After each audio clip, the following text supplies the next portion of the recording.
而家落到嚟海邊個湖邊，就睇下係咪好粉紅色啊？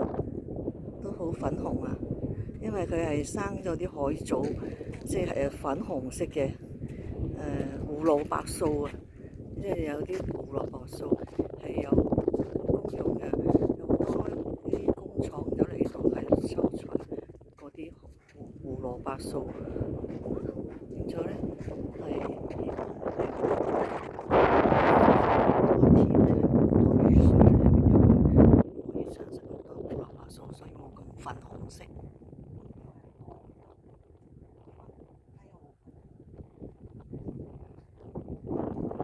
呢個粉紅湖咧，暫時見到對面係啲係白色，因為而家呢個4、5月係冇咁多雨水嘅，一定要去到8、9月好多雨水咧，就個湖更加粉紅色，成個湖都粉紅色嘅。而家暫時係冇，唔係話成個湖。